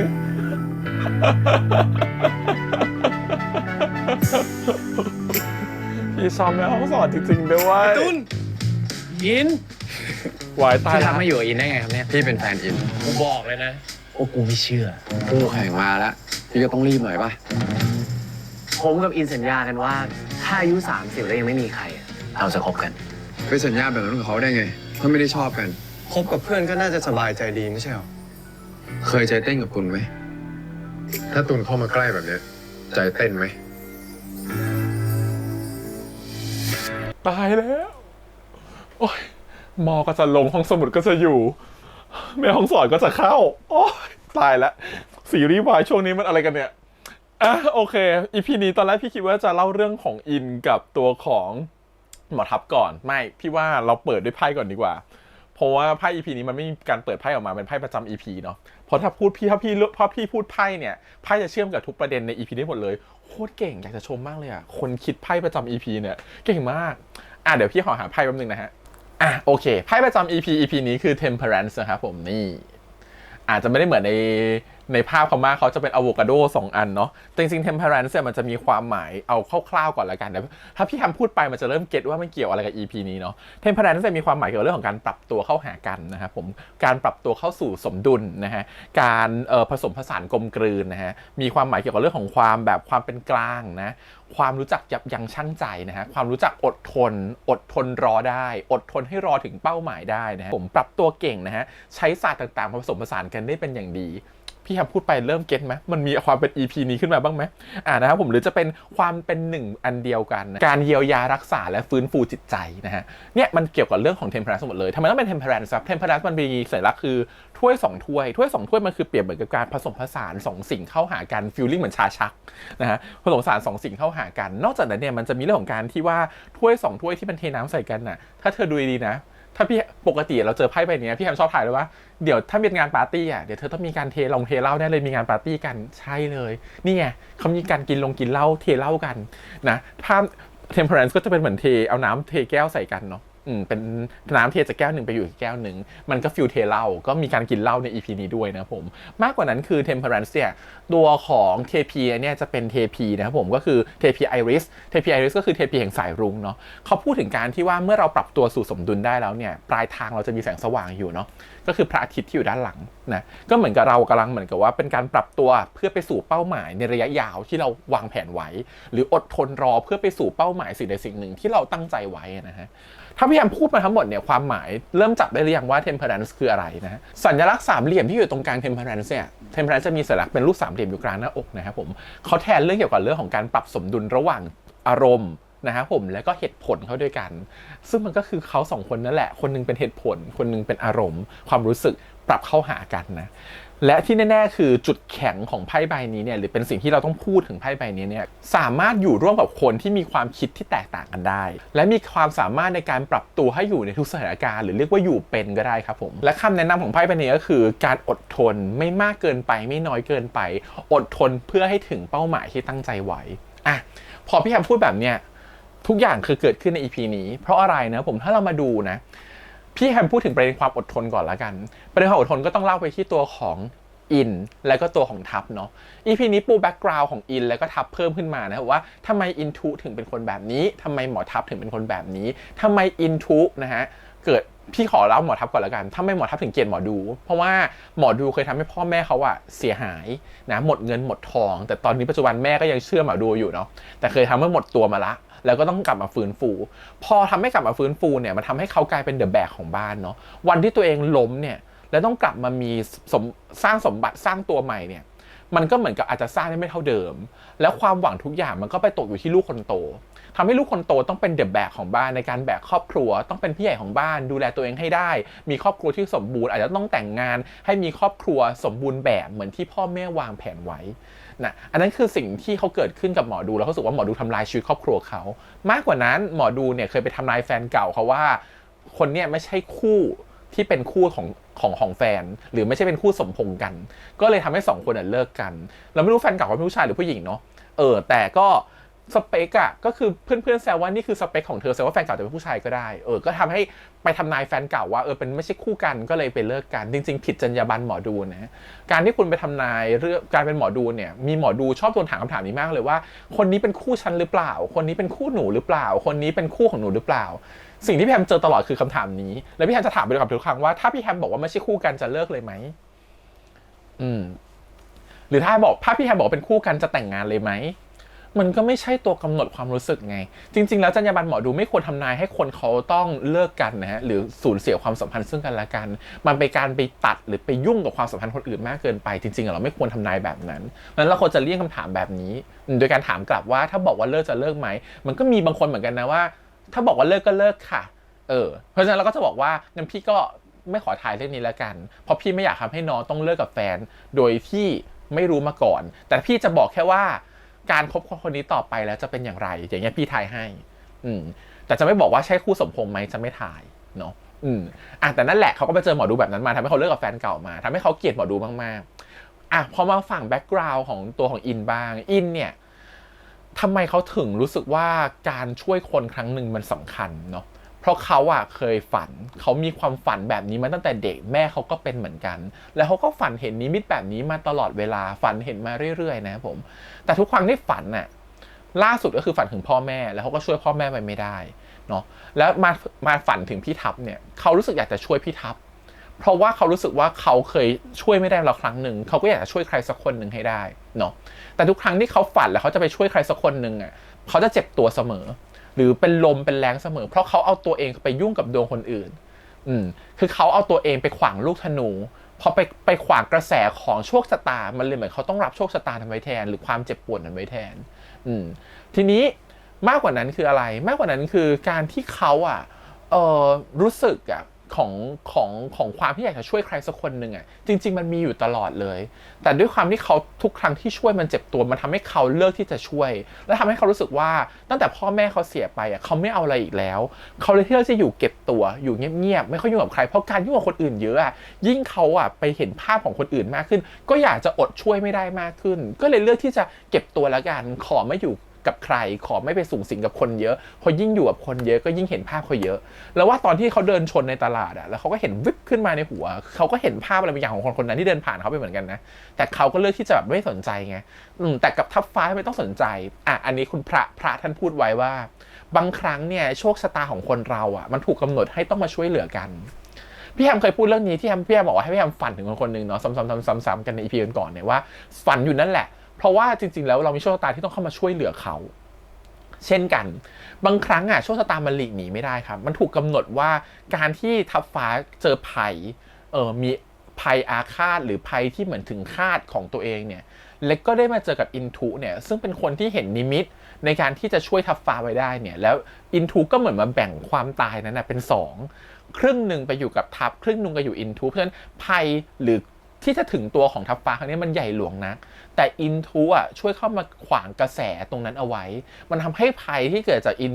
ทัพฟ้าที่เกิดจากเสียสูญทำให้ตายได้เนี่ยมันลดความตายลงเหลือครึ่งหนึ่งหรือเปล่าไม่แน่ใจแต่นั่นแหละมันหมายความว่ามันเป็นโชคชะตาที่คุณต้องมาเจอกันผู้ช่วยเหลือกันและผ่านเรื่องนี้ไปให้ได้นั่นคือประเด็นของการที่ว่าเมื่อได้เจอกันแล้วคุณก็ต้องอดทนเพื่อที่จะเฝ้ารอให้ผ่านเหตุการณ์นี้ไปให้ได้เนาะนั่นก็คือไพ่เทมเพอเรนซ์นั่นแหละเหมือนที่แอมบอกคืออดทนที่พี่แอมบอกเมื่อกี้ว่าอดทนเพื่อให้ผ่านสิ่งหนึ่งไปอดทนเพื่อให้เจอเป้าหมายที่วางแผนไว้หรือเป้าหมายที่ตั้งใจไว้นั่นคือความอดทนนะครับผมมาอีกธีมหนึ่งของไพ่ใน EP นี้คืออะไรการปรับตัวเข้าหากัน EP ก่อนเขาตีกันมาแทบตายเนาะ EP นี้เขาเริ่มปรับตัวเข้าหากันแล้วตัวของหมอทัพฟ้าเนี่ยอยู่ไม่ได้โอ้โหกว่าจะปรับตัวมันยากเหลือเกินนะครับผมเพราะว่าอะไรไม่มีมือถือไม่มีเทคโนโลยีให้เล่นมันอยู่บ้านมันก็เบื่อมันก็เซ็งอยากจะลองไปทำนู่นทำนี่บ้างนะครับผมมันก็คือการที่รู้สึกว่าอยากจะเข้าแบบเดินทางขยับขยื่นจริงๆ temperance เป็นของความเดินทางเล็กๆน้อยๆด้วยนะมันคือการเดินทางเพื่ออยากจะปรับเปลี่ยนโหมดอยากจะปรับเปลี่ยนพฤติกรรมอยากจะปรับนั่นปรับนี่บ้างแต่มันทำไม่ได้ไงมันถูกจำกัดอยู่ในพื้นที่ที่จำกัดมันรู้สึกมันก็เลยต้องหาจุดตรงกลางความสมดุลระหว่างความสัมพันธ์นั่นคืออย่างน้อยๆเธอไม่ให้ฉันไปตลาดหรือออกไปข้างนอกหรือใช้มือถือก็ช่วยพาฉันไปที่หมู่บ้านหน่อยละกันก็เลยเป็นการที่ทำให้ตัวของทัพฟ้าได้ถูกแนะนำตัวกับคนในหมู่บ้านเนาะก็ทำให้รู้สึกว่ามันมีความต้องคลายเบื่อไปได้บ้างมีความปรับสมดุลหาจุดตรงกลางว่าถ้าอยู่แบบนี้ต่อไปอยู่ไม่ได้แน่เลยแต่นั่นแหละมันก็พ่วงกับอีกคำหนึ่งคือความยับยั้งชั่งใจด้วยความที่หมอทัพฟ้าเป็นคนที่เห็นใครก็ต้องช่วยด้วยความสกิลความเป็นหมอเนาะมันก็อดไม่ได้ที่เห็นคนป่วยก็ต้องลงไปช่วยเห็นเกิดสิ่งใดก็ต้องลงไปช่วยเห็นคนอื่นมีปัญหาต้องรีบเข้าไปยุ่งนะมันก็เลย เกิดขาดความยับยั้งชั่งใจไปช่วยเด็กไปช่วยคนในชุมชนที่เป็นลมนะครับผมต้องแบบไปช่วยคนนู้นคนนี้พอมันขาดความยับยั้งชั่งใจไปเนี่ยมันก็ทำให้อินทูเริ่มกลัวว่าการที่คุณเข้าไปอยู่ตรงนั้นมากขึ้นคุณประมาทคุณไม่ยับยั้งชั่งใจตัวเองเลยเนี่ยมันอาจจะไม่คนน่ะสืบสาวเราเรื่องมาถึงคุณได้เร็วขึ้นเพราะ EP นี้กาเซดิตเริ่มรู้ตัวแล้วว่าเฮ้ยเขาไม่ได้ไปสิงคโปร์พอเขาส่งเครื่องดักฟังมาที่บ้านแล้วเขารู้แล้วว่าไปที่อื่นแล้วก็รู้ว่าไปแม่ห้องสอนด้วยเพราะฉะนั้นตอนเนี้ยเขากำลังเร่งให้คนไปตามหาอยู่คิดว่าอีกไม่นานคงเจอที่แม่ห้องสอนแหละเพราะว่ามันมีการพูดถึงว่าไม่มีคนเข้ามาในหมู่บ้านแปลกใหม่แล้วก็มาช่วยคนนู่นนี่นั่นเรื่องมันก็ค่อยๆกระจายออกไปก็เลยคิดว่านั่นแหละก็อาจจะเป็นประเด็นหนึ่งที่ทำให้ตัวทับฟ้าได้เร็วขึ้นรวมถึงตุนที่จะมาใน EP หน้าอีกนะครับผมก็อาจจะทำให้การเข้าถึงตัวทับฟ้านั้นเร็วขึ้นเพราะจะเห็นว่านิมิตที่เห็นเนี่ยเป็นทับฟ้าใส่ชุดเหมือนหม้อห้อมชุดไทยๆทางเหนือเนาะชุดดอยแล้วก็ล้มลงแล้วก็เลือดอาบไม่รู้จะเป็นเหตุการณ์ไหนนะฮะอันนี้ก็คือเรื่องของความยับยั้งชั่งใจอีกเรื่องนึงคือการปรับสมดุลเข้าหากันนะเราจะเห็นว่าตัวของอินนะพอเขารู้ว่าตัวของทับฟ้ารู้เรื่องในดีของเขามากขึ้นนะตัวของอินก็รู้สึกว่าเฮ้ยทำไมทับฟ้าต้องมาสนใจเขามากขึ้นก็เลยมีเกิดการแชร์ริ่งกันในการความเป็นห่วงกันว่าถ้าวันหลังอินน่ะเห็นนิมิตเขาก็ช่วยบอกหน่อยว่ามีอาการเป็นแบบไหนเขาจะได้ช่วยเหลือถูกเนาะมากกว่านั้นคือเขาก็อยากรู้ว่าทำไมอินถึงอยากจะมาช่วยเขาทั้งที่จริงอินไม่ต้องช่วยเขาเลยก็ได้แต่เหตุผลของอินน่ะนอกจากความเป็นห่วงแล้วก็ต้องความเป็นห่วงแหละเพราะว่าเขาไม่ยอมเขาเป็นคนปากแข็งไม่ยอมพูดเป็นห่วงแต่มากกว่านั้นคืออะไรมากกว่านั้นคือตัวของอินเนี่ยแค่รู้สึกว่ามันเป็นเหมือนโชคชะตาแล้วกันพี่แฮมบอกว่าอินเนี่ยเขาแค่ให้เหตุผลว่าเขาทนไม่ได้ที่เขาจะไม่ช่วยเพราะว่าเขารู้สึกว่าคุณก็เป็นคนในครอบครัวของใครสักคนหนึ่งคุณเป็นพี่ชายของดาวคนที่เขาเป็นเพื่อนที่เขาสนิทด้วยเขาก็ต้องอดทนไม่ได้ก็ต้องช่วยอยู่ดีเนาะแต่พอเขาเข้าไปช่วยแล้วเขาก็ต้องไปแบกรับอะไรบางอย่างไว้ซึ่งครั้งนี้มันหนักมากๆแต่มากกว่านั้นคืออะไรโชคชะตาครับอย่างในเขาก็หนีโชคชะตากันไม่พ้นว่าเขาต้องมาช่วยเหลือกันอยู่ดีเพราะว่ามันจะดวงสมพงษ์กันไงลืมดูดวงให้ตัวเองว่าจะเจอความรักก็เลยไม่รู้ว่าดวงจะสมพงษ์เจอกับพี่หมอทัพตอนนี้ก็เริ่มเคลิ้มหวั่นไหวแล้วพี่เขาชอบทำหน้าใกล้ๆก็ต้องหวั่นไหวเป็นบ้างดูสิมันก็คือเรื่องของการที่ทำความรู้จักกันมากขึ้นแล้วก็หาจุดสมดุลตรงกลางมากขึ้นเราจะชอบฉากหนึ่งมากๆเลยที่เป็นฉากที่เหมือนห่มผ้าห่มเดียวกันละจากตอนที่นั่งอยู่ห่างกันแล้วก็ขยับมาใกล้กันแล้วก็ห่มผ้าห่มเดียวกันเนาะแล้วก็มองพระจันทร์ก็ค่อนข้างจะเหมือนที่แอมบอกคือมันคือการปรับตัวเข้าหากันเหตุผลเริ่มลดน้อยลงความรู้สึกเริ่มใช้น้อยลงแต่เริ่มหาจุดตรงกลางที่คนหนึ่งเริ่มใช้เหตุผลมากขึ้นและอีกคนหนึ่งก็เริ่มใช้ความรู้สึกมากขึ้นแล้วก็เจอกันตรงกลางพอดีน่ารักนะโอเคอีกเรื่องนึงคืออะไรเทมเพอรันคือเรื่องของการศาสตร์แห่งการผสมผสานครับการใช้สิ่งต่างๆมาผสมผสานกันเราจะเห็นว่าตัวของทัพฟ้าเนี่ยไปช่วยชาวบ้านเนาะเขาจะไม่บอกตรงๆว่าเขาเป็นหมอเนาะเขาบอกเขาปลอมตัวเป็นนักกีฬามาการที่เขาช่วยชาวบ้านเนี่ยเขาใช้หลายๆศาสตร์ผสมกันโดยการที่อ้างบอกว่านี่ไงมันมีเรื่องของแม่ซื้อมาอยู่มาหลอกชาวบ้านนะแต่จริงๆแล้วเป็นการที่หลอกชาวบ้านให้เชื่อและหาวิธีทางช่วยชาวบ้านให้คอยดูแลน้องหรือดูแลเด็กอย่างดีเพื่อให้เด็กหายป่วยหรือหายอาการของเขาเรียกว่าโคลิกคือเด็กร้องไห้เป็นเวลาทุกวันเพราะเด็กเกิดจากความที่ขาดความอบอุ่นจากแม่หรือเกิดจากความกลัวนั่นเองแต่ก็หาวิธีในการพูดหรือในชั้นเชิญในการอธิบายเนาะมันก็คือการปรับตัวของเอาศาสตร์ต่างๆมาผสมผสานรวมกันให้มันอธิบายได้ง่ายขึ้นมากกว่านั้นคืออะไรอีกความหมายหนึ่งก็คือความที่มีความประนีประนอมซึ่งกันและกันวันนี้มันเป็นการที่ตัวของทัพฟ้าเริ่มไปเรียนรู้จากคนในชุมชนแล้วก็เริ่มรู้เรื่องของตัวของอินมากขึ้นว่าบ้านเนี่ยเขาไม่ใช่คนที่นี่แต่เขารักที่นี่มากๆก็เลยมาตั้งบ้านอยู่ที่นี่เนาะก็เลยรู้สึกว่าชอบอยู่ที่นี่และมีสวนดอกไม้อยู่ด้านบนด้วยยังไม่กล่าวถึงสวนดอกไม้นะเป็นไปได้ว่าเดี๋ยวทัพฟ้าจะไปปลูกดอกไม้บนดอยนะเพราะว่าดอกไม้นั้นมีความสัมพันธ์กับตัวของอินและแม่มากๆเพราะคุณพ่อปลูกให้แต่เขาถูกทิ้งร้างไว้เนาะเดี๋ยวไม่แน่ EP ต่อไปนั่นแหละมันมีการพูดถึงว่าดอกไม้และชอบมากๆเลยเพราะอะไรไหมเพราะ Temperance เนี่ยไพ่ของ Temperance เนี่ยจะมีดอกไม้ดอกหนึ่งครับคือดอกไอริสสีเหลืองอยู่ในภาพอยู่นะฮะนี่มันมีดอกไม้อยู่ในดอกไม้ซึ่งดอกไม้เนี่ยมันพูดถึงสะพานจริงๆความหมายในไพ่คือสะพานที่เชื่อมทางระหว่างสวรรค์สู่โลกเนาะมันคือการเชื่อมจุดหนึ่งไปสู่อีกจุดหนึ่งเนาะมันก็คือการที่เรารู้สึกว่าถ้าความหมายของสวนดอกไม้มันจะแทนได้ว่าต่อไปหากสวนดอกไม้นี้มันถูกปลุกขึ้นมาใหม่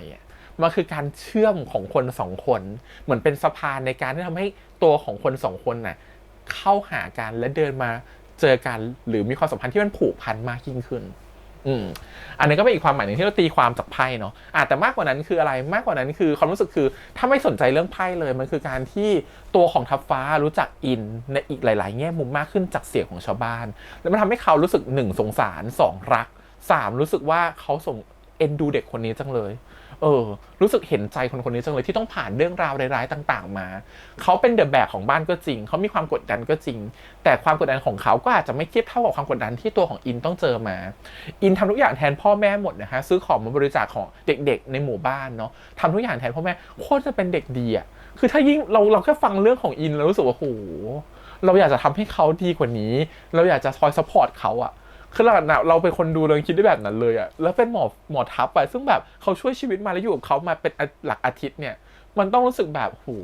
ฉันทำอะไรอยู่วะฉันอยากจะดูแลเขาจังเลยอยากทำอาหารให้เขาอยากจะทำนู่นทำนี่ให้เขาอยากจะทำของไปช่วยเขาไหว้พ่อแม่ด้วยอะ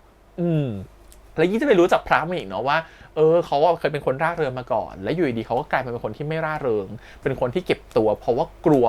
สิ่งที่เขาเห็นเนี่ยจะไปเหมือนกับทำให้เขาช่วยเหลือคนอื่นไม่ได้อดช่วยคนอื่นไม่ได้เพราะเขาเป็นคนชอบช่วยเหลือคนอื่นอยู่แล้วเป็นคนเอื้อเฟื้อเผื่อแผ่อยู่แล้วเป็นคนที่คอยซื้อของไปบริจาคช่วยเหลือคนในหมู่บ้านอยู่แล้วเขาแบกทุกอย่างไว้เยอะพอๆกับตัวของทัพฟ้านะไม่ต่างกันเลยแต่นั่นแหละแม้เขาจะแบกทุกอย่างไว้เยอะแต่เขาแบกมาตลอดจนเขารู้สึกเคยชินแต่คนที่แบกทุกอย่างมาตลอดอย่างทัพฟ้าเนี่ยแต่ไม่เคยรู้สึกว่าเหมือนมีใครมาปลอบใจเขาหรือปลอบประโลมเขาอะเราว่าสิ่งนี้มันดีมากตรงที่ว่ามันมีฉากช่วงท้ายที่บอกว่าพี่แบกอะไรไว้เยอะหรอและทัพฟ้าพูดออกมาและตัวของอินพอรับสารนั้นมันก็เลยบอกว่าพี่งั้นตรงเนี้ยพี่ได้ทำตามความฝันแล้วนะฝันของพี่ที่ไม่อยากทำอะไรอะวันนี้พี่เป็นแบบนั้นแล้วคือไม่ต้องทำอะไรเลยเพราะฉะนั้นน่ะพี่ปล่อยใจให้มีความสุขเถอะปล่อยวางทุกอย่างทิ้งไปแล้วตรงเนี้ยขอให้มีความสุขที่สุดก็พอเพราะว่าที่พี่แบกมามันก็หนักมากพอแล้วมันไม่เคยมีใครมาถามทัพฟ้าว่าอยากทำอาชีพอะไรเพราะว่าเขาไม่เคยรู้สึกว่าต้องมีการตอบคำถามนี้เพราะเป้าหมายเขาคือเป็นหมอให้ที่บ้านภูมิใจมากกว่านั้นคือไม่เคยมีใครมาถามเขาว่าพี่แบกแล้วเหนื่อยไหมถ้าเหนื่อยก็ปล่อยวางบ้างเถอะที่จริงเป็นสกิลหมอดูในการโน้มน้าวเนาะนั่นแหละแต่พี่หมอทัพก็คือฉันรู้สึกว่าเขารู้สึกดีกับความเป็นอินมากขึ้นน่ะรักความเป็นอินมากขึ้นก็ถึงเป็นตะโกนไงว่าแม่ฮ่องสอนมันดีจริงโว้ยที่คิดถูกแล้วที่ไม่อยู่เชียงใหม่มาอยู่แม่ฮ่องสอน คนเมาเนาะทำอะไรก็ไม่ผิดนั่นแหละมันก็เลยทั้งหมดรวมๆกันเนี่ยมันคือความหมายของ Temperance ซึ่งมันถูกถ่ายทอดออกมาแต่ละมิตินะของตัวละครมิติสุดท้ายคือมิติของการที่ว่าเมื่อกี้กลับมาเรื่องของการที่ทำไมเขาถึงยอมช่วยตัวของทัพฟ้าแม้เขาจะรู้ว่าตัวเขาต้องรับเคราะห์แทนเนาะเขามองว่าเขาอยู่ตัวคนเดียวเขาไม่มีใครที่ต้องเป็นห่วงแล้วเขาเป็นแค่คนเดียวเพราะฉะนั้นมันเกิดอะไรขึ้นกับเขาไม่เป็นไรแต่หากพี่ทัพเกิดอะไรขึ้นน่ะมันกระทบกับอีกหลายๆคนและหนึ่งในนั้นคือเพื่อนของเขาโอ้โหตรงนี้มันคือแบบมันคือสิ่งที่มันอยู่ในใจของอินเนาะและไม่เคยบอกมาแล้วมันถ้าพูดออกไปแล้วอะคนที่รับฟังอย่างหมอทัพอะมันต้องรู้สึกแบบโหคนนี้ทำทุกอย่างเพื่อฉันจริงๆอะมันความรู้สึกคืออย่างน้อยๆอะฉันจะต้อง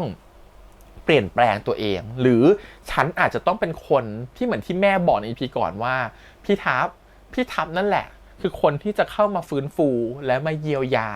ใจของอินนะและเข้ามาอยู่เป็นเพื่อนหรือเข้ามาร่วมเปลี่ยนแปลงแก้ไขทุกอย่างไปด้วยกันทั้งตัวของพี่ทัพเองแล้วก็ตัวของอินเองที่จะเปลี่ยนแปลงไปสู่เป้าหมายใหม่ที่มันสดใสมากขึ้นแค่ต้องอดทนรอแล้วก็ค่อยๆเปลี่ยนไปด้วยกันนั่นแหละความหมายทั้งหมดของ Temperance ครับผมสุดยอดมากพี่แฮมแบบรู้สึกว่าเฮ้ยคนเขียนบทเขาเก่งอ่ะและคนที่เลือกไพ่มาแต่ละ EP อ่ะก็เก่งมากด้วยยังไม่รวมถึงเรื่องของปัญหาสุขภาพนะปกติเวลาเราเจอ Temperance เนี่ยเราจะพูดถึงเรื่องของอาการแบบร้อนๆหนาวๆนะครับผมหรือลื่นหกล้มก็ได้นะฮะหรือความไม่สมดุลกันหรือเกี่ยวกับพวกเป็นหวัดเป็นภูมิแพ้ก็ได้นะหรือเกี่ยวกับเรื่องของการที่แบบอุบัติเหตุจากการเดินทางเล็กๆน้อยๆก็ได้ซึ่งมันก็คือสิ่งที่มันเป็นโรคเจ็บป่วยที่เกิดขึ้น EP เนี้ยเธอเห็นปะอย่างเด็กก็เกี่ยวกับเรื่องของการแบบร้อนๆหนาวๆความไม่สมดุลของร่างกายเนาะความอบอุ่นของร่างกายหรือจะเป็นคนที่อยู่ดีก็เป็นลมขึ้นมาเนาะลื่นล้มเป็นลมอย่างเงี้ยก็คือเกี่ยวกับเรื่องของแบบการลื่นล้มความไม่สมดุลของร่างกายการทรงตัวไม่อยู่คือมันแบบมันใช้ได้หมดเลยอ่ะแต่ไม่รู้เขาคิดถึงขั้นนี้เปล่านะแต่พี่แฮมมองแล้วแบบมันเป็นการเลือกไพ่ที่ถูกต้องมากๆแล้วก็เอามาใช้ใน EP นี้อย่างลงตัวมากๆ รวมถึงการที่แบบว่าทำให้ตัวเองไม่ค่อยมีความขัดแย้งกับคนอื่นในความหมายของไพ่ Temperance ซึ่งก็คล้ายๆอย่างนั้นเลยที่อินทูคอยเตือนแบบหมอทัพว่าอย่าไปยุ่งกับคนอื่นเลยอย่าไปขัดแย้งกับใครเพราะฉันฝันเห็นแล้วว่าเธอจะเป็นอันตรายเธอพยายามอย่าทำให้คนอื่นเป็นที่ต้องตาหรือเป็นเป้าสายตาของคนอื่นแล้วก็อย่าไปยุ่งกับคนอื่นมากเดี๋ยวมันจะเกิดความขัดแย้งขึ้นแล้วจะกลับมาเป็นปัญหาของเธอมันมีคนบ้าคนหนึ่งที่อยู่ในตลาดเห็นปะที่ดูแบบพูดไม่ค่อยรู้เรื่องไว้หนวดไว้เคราอ่ะเรากลัวว่าตัวนั้นจะเป็นตัวละครสำคัญในที่อาจจะทำให้ตัวของทัพฟ้ามีเลือดตกยางออกก็ได้ใน EP ต่อไปรู้สึกคาแรคเตอร์มันเด่นเกินไปจนรู้สึกว่าเอ๊ะมันเหมือนคนนี้มาแบบมีบทอะแต่ไม่รู้ว่าบทอาจจะมาไม่ถึงแต่รู้สึกคนเนี้ยเขาพยายามจะเน้นให้เห็นนะดูมันเหมือนกับว่าเป็นบทอะไรบางอย่างที่น่าจะมีความสำคัญในอนาคตโอเคเพราะฉะนั้นนี่คือเรื่องราวที่มันเกิดขึ้นใน EP นี้เนาะแล้วรู้สึกว่าเป็นความน่ารักของ2คนมันเรื่องของการปรับตัวมันคือการพยายามจะปรับตัวให้เข้ากับทุกสถานการณ์ให้ได้การอยู่ร่วมกันให้ได้การเข้าใจความคิดกันมากขึ้น1 2 3เนี่ย1มันคือการเปิดตัวเนาะ2มันคือการที่เข้ามาช่วย3มันคือการที่เริ่มเข้าใจกันจากที่เถียงกันทะเลาะกันเนี่ยเริ่มเข้าใจกันและเริ่มลดความไม่เข้าใจและเริ่มหาวิธีในการเข้าใจกันมากขึ้น4เนี่ยคือการเรียนรู้ซึ่งกันและกันต่างคนต่างเรียนรู้ซึ่งกันและกัน5เนี่ยคือรักละฉันว่า EP หน้าเลิฟเวิร์มแน่นอนไม่ก็3ถ้วยไพ่ประจำ EP อ่ะเพราะว่าอะไร3ถ้วยมันแทนเรื่องของการที่ว่ามีคน3คนเข้ามาเกี่ยวข้องกันเนาะหรือไม่ก็เป็นเลิฟเวอร์คือความรักแต่เลเวอร์จริงๆไม่ใช่ความรักน่าจะเป็น2ถ้วยมากกว่าเลเวอร์เป็นคนรักฉาบฉวยก็อาจจะเป็น2ถ้วยก็ได้รอดูไพ่ประจำ EP หน้าแล้วกันว่าเป็นอะไรแต่ส่วนใหญ่ไพ่ที่เขามาไพ่ประจำ EP มันจะเป็นไพ่เมเจอร์อาร์คานาทั้งหมดเขาจะไม่ใช้ไพ่ที่เป็นเหมือนกับเป็นไพ่ไมเนอร์เลยคิดว่าพวกไพ่ถ้วยอะไรอย่างเงี้ยจะไม่ขึ้นมามันถ้าเป็นไพ่เมเจอร์เขาอาจจะใช้เลเวอร์ก็ได้นะมาเป็นไพ่ประจำ EP ใน EP หน้าโอเคก็ประมาณนี้ครับผมกับ EP นี้เนาะหวังว่าทุกคนจะชื่นชอบกันตอนนี้เธอออกจากแม่ห้องสอบไม่ได้เลยต้องบอกว่าขอชมนักแสดงหนึ่งว่าน้องๆเก่งมากน้องๆเล่นได้น่ารักมากโอ้ยแบบเล่นได้แบบซีก็เล่นได้แบบนุ่มนิ่มจริงๆนุ่มฟูจริงๆนะส่วนจิมมี่EP ก่อนคือดุดันดูเป็นปกป้องได้อยากได้แฟนแบบจิมมี่คือแบบไม่ใช่แฟนแบบจิมมี่แฟนแบบหมอทัพดูแลทุกอย่างได้ดีมากๆจิมมี่เล่นเป็นคนที่แบบโหเป็นหมอที่ทำทุกอย่างในโลกคือดูแลได้เป็นแฟนที่แบบเป็นแฟนในอุดมคติดูแลคนอื่นได้หมดมากกว่านั้นคือจิมมี่ใน EP เนี่ยเล่นเป็นหมอทัพได้แบบนุ่มนิ่มเหมือนกันคือเป็นแบบคนขี้เบื่อขี้อ้อนไม่อยากเอาแล้วคือเล่นได้น่ารักมากแล้วแบบหน้าตรงเขาทรงเขาเป็นหน้าเด็กเขาจะว่าเหมือนคนแบบเหมือนเด็กน้อยซึ่งแบบมันน่าอ้อนมากๆคือแบบโอ้ยมันเล่นได้น่าหยิกสุดๆนะ2คนนี้โอเคเพราะฉะนั้นรักเขาเยอะๆครับโหเห็นแบบน้องซีเนี่ยไปรับรางวัลด้วยนะจากเวยปอเนาะโหมีคนมียอด engage ที่พูดถึงน้องซีเนี่ย440 ล้านนะในจีนคือแบบสุดยอดจริงๆคิดว่าพอมีเรื่องนี้แล้วยิ่งพูดถึงเยอะขึ้นไปอีกโอเคประมาณนี้ครับขอบคุณอีกครั้งฝากกดไลค์กดแชร์กด subscribe ติดตามใน5ช่องทางนะครับ YouTube Instagram Twitter Facebook แล้วก็ TikTok นะครับผมแล้วเดี๋ยวเจอกันใหม่สัปดาห์หน้าวันนี้พี่แฮมไปก่อนนะครับฝากกดไลค์กดแชร์กด subscribe ด้วยบ๊ายบาย